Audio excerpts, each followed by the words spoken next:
네, 오늘 우리가 읽은 본문은 스데반의 설교의 전문입니다.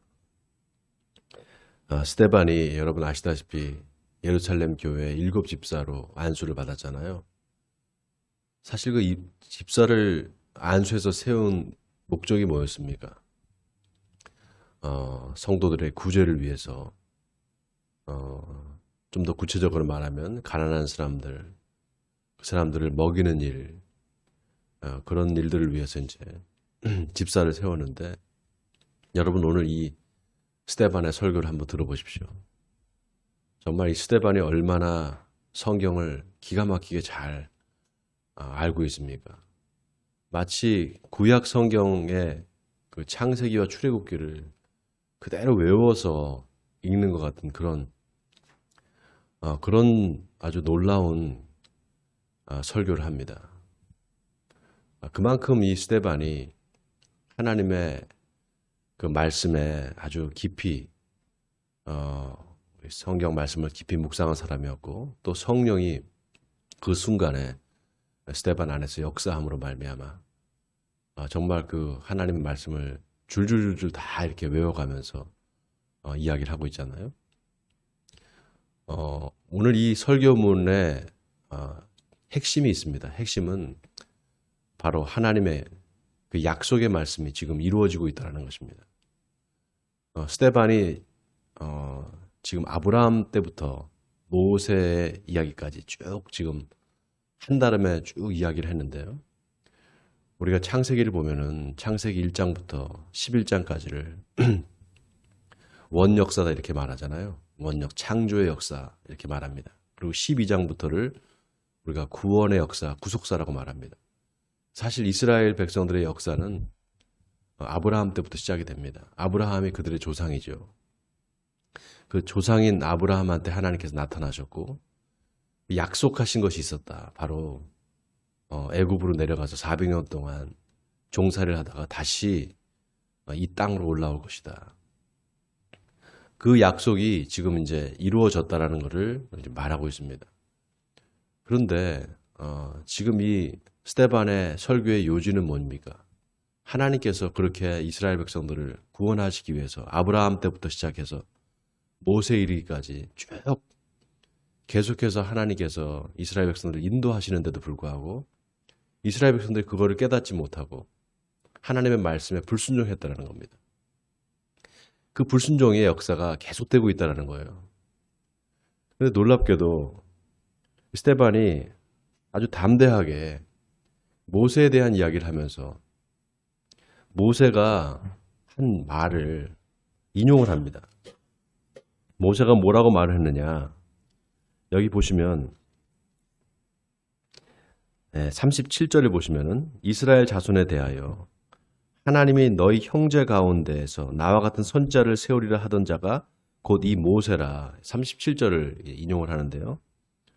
이 말씀이 신명기 18장에 나오는 말씀입니다. 모세가 그 이스라엘 백성들을 광야로 인도해서 광야에서 40년간 연단을 받잖아요. 연단 받았던 이유가 뭡니까? 계속해서 이스라엘 백성들이 하나님의 말씀에 불순종하고 다시 애굽으로 돌아가자. 이렇게 자꾸 모세를 원망하고 하나님을 원망한 것 때문에 40년 동안 이제 연단을 받게 되잖아요. 근데 모세가 그런 말을 했습니다. 제발 좀 이스라엘 백성들아 하나님의 말씀에 순종해라. 순종해라는 말씀을 계속 강조하면서 이 말을 했어요. 나는 원한다 말이죠. 너희 형제 가운데 나 같은 선지자가 또 나오기를 원한다. 이게 사실 모세가 죽기 전에 여러분 아시다시피 모압 평지에서 이스라엘 백성들을 다 모아놓고서 마지막 고별 설교를 하잖아요. 그때 나왔던 그 설교문 중에 들어 있습니다. 내가 이제 죽게 될 텐데 내가 죽으면은 너희들을 인도할 선지자가 필요할 텐데 나와 똑같은 선지자가 나오기를 바란다. 너희 형제들 가운데. 누구를 말하는 걸까요? 바로 예수님을 이야기하는 겁니다. 예수님 같은 사람이 나와 같은 선지자가 나오기를 바란다라는 겁니다. 근데 이스라엘 백성들은 어때요? 모세 율법을 정말 하늘과 같이 생각합니다. 이스라엘 백성들은 모세 율법은 하나님이 주셨다 이렇게 생각합니다. 하나님이 천사를 통해서 모세에게 줬다 이렇게 이제 생각을 해요. 그건 맞는 얘기죠. 그러나 그렇다고 하더라도 모세가 하나님으로부터 받은 그 율법을 이스라엘 백성들이 잘 지켰느냐? 지키지 않았거든요. 계속해서 불순종했단 말이죠. 그런데도 지금까지도 그 불순종의 역사가 계속되고 있다는 거예요. 그러니까 예수님께서 오셔서 아주 놀라운 비유의 말씀을 하나 하신 게 있어요. 여러분 다 아실 겁니다. 바로 포도원 농부의 비유죠. 포도원 농부의 비유 여러분 다 아실 겁니다. 어떤 한 사람이 포도원을 지어놓고선 망대를 세워놓고 그 포도원을 농부들한테 맡기고 먼 길을 떠나는데 한참이 지나서 그 포도원에 뭔가 소출을 얻을까 싶어서 자기 종들을 보내는 거예요. 근데 그 종들이 올 때마다 포도원 농부들이 그 종들을 능욕하고 때리고 심지어는 죽이는 겁니다. 그러니까 포도원 그 주인이 내 아들을 보내면 내 아들은 선대하겠지 이렇게 하고 아들을 보내잖아요. 근데 어떻게 합니까? 그 포도원 농부들이 자 봐라, 저기 상속자가 온다. 저 상속자를 죽이고 포도원을 우리가 차지하자. 이렇게 하면서 그 아들을 죽였다는 겁니다. 그 비유를 이제 예수님께서 하셨는데 그 비유가 뭡니까? 바로 끊임없이 하나님께서 포도원을 만드셔서 다시 말해서 이스라엘 백성들을 그렇게 선택하시고 구별하셔서 계속해서 하나님께서 그 말씀을 주시고 선지자들 통해서 하나님의 뜻대로 살기를 바라셨는데 이들이 계속해서 불순종하고 결국 아무런 열매도 얻지 못하고 나중에 가서는 하나님의 아들까지 죽인다는 그 얘기잖아요. 오늘 이 사도행전 7장에 스데반이 하는 설교의 내용이 바로 그겁니다. 결국은 너희가 모세에게 했던 그 말, 너희 형제들 가운데 나와 똑같은 선지자를 하나님께서 보내주시길 원한다. 이 말이 이루어져서 이미 예수님께서 오셨는데 너희가 그 전에도 그랬지만 계속해서 선지자들을 죽이고 능욕했는데 이제는 그 아들까지도 너희가 죽였다. 결국 너희는 살인자들이다. 지금 이 얘기를 하고 있는 거죠. 결국 이스라엘 백성들의 죄를 낱낱이 지금 고발하는 겁니다. 자, 그런데 보세요. 그러면서 오늘 54절 제가 쭉 읽겠습니다. 결국 어떻게 이들이 반응하느냐. 그들이 이 말을 듣고 마음에 찔려 그를 향하여 이를 갈거늘 스데반이 성령 충만하여 하늘을 우러러 주목하여 하나님의 영광과 및 예수께서 하나님 우편에 서신 것을 보고 말하되 보라 하늘이 열리고 인자가 하나님 우편에 서신 것을 보노라 한데 그들이 큰 소리를 지르며 귀를 막고 일제히 그에게 달려들어 성 밖으로 내치고 돌로 칠세 증인들이 옷을 벗어 사울이라 하는 청년의 발 앞에 두니라.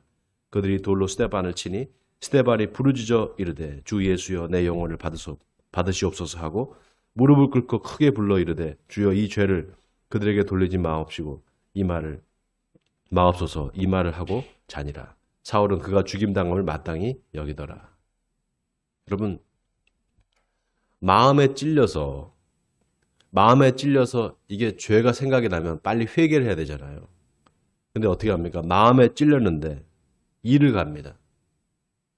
여러분 성경에 예수님께서 하신 그 비유들을 잘 보세요. 바깥 어두운 데 쫓겨나 이를 갈리라. 슬피 울며 이를 갈리라 이런 말이 있잖아요. 슬피 울며 이를 간다는 게 뭡니까? 슬피 우는데 왜 이를 갈죠? 왜 그렇게 이를 갈까요? 억울해서 이를 갈까요? 내가 잘못한 게 없는데 왜 내가 이런 고난을 받고 이렇게 심판을 받나 이렇게 억울해서 이를 갈까요? 이 분해서 이를 가는다는 겁니다. 분해서 이를 간다는 거예요.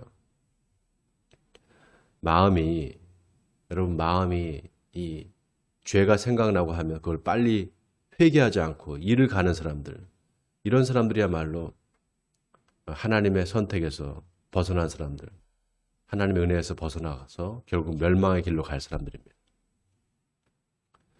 오늘 이 스데반의 설교를 듣고 회개하기보다 이를 갈면서 스데반을 돌로 쳐서 죽이는 여러분 이 유대인들의 모습을 보십시오. 지금 이 시대에도 하나님의 백성들이라고 하는 사람들이 하나님의 말씀을 들을 때 온전한 마음으로 듣지 않고 그 마음의 분함과 그 마음의 어떤 그 불순종 때문에 이를 갈면서 이렇게 사람들, 하나님의 말씀을 전하는 사람들을 핍박하는 사람들이 얼마나 많은지 모릅니다. 여러분 그런 사람들이 없을 것 같으시죠? 그렇지 않습니다. 인간의 역사는, 성경의 역사는 늘 하나님의 선택받은 백성들, 하나님의 선지자들은 핍박을 하는 그런 역사입니다. 오히려 가짜 선지자들이 활개를 치고 가짜 선지자들 사람들이 모이고 거기에 사람들이 열광을 합니다. 그게 하나님의 뜻인 줄 알고 그쪽으로 가는 게 그게 지금까지 성경이 말하는 인간의 역사입니다. 어떤 교회에 가서 내가 신앙생활을 하느냐 참 중요하죠. 근데 많은 사람들이 그거를 그렇게 중요하게 생각하지 않습니다. 교회가 크고 사람들이 많으면 그 교회가 좋은 교회인 줄 알아요. 그리고 사람들을 많이 끌고 다니는 목사들, 그런 목사들을 주의 종이다 이렇게 생각을 합니다. 여러분 아닐 수 있습니다. 착각일 수 있어요. 어떤 목회자가 어떤 목사가 정말 그 신실한 목사인지 여러분 하나님의 말씀을 온전히 전하는 사람, 하나님의 말씀을 듣고 내 마음에 끊임없이 그 찔림이 있다. 그러면 그 목사가 진짜 목사입니다. 늘 평안을 얘기하고 늘 좋은 걸 얘기하고 축복을 얘기하는 그런 목사가 좋은 목사가 아닙니다. 하나님은 항상 하나님의 선지자를 통해서 이스라엘 백성들에게 말씀하셨습니다. 회개하고 돌아오라고.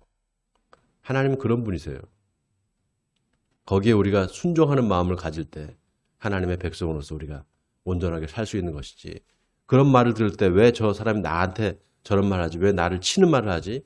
이런 식으로 생각하면 그 사람은 이미 하나님의 은혜에서 벗어난 사람입니다. 오늘 이 사도행전 7장의 스데반의 설교를 여러분 잘 묵상해 보시기 바랍니다.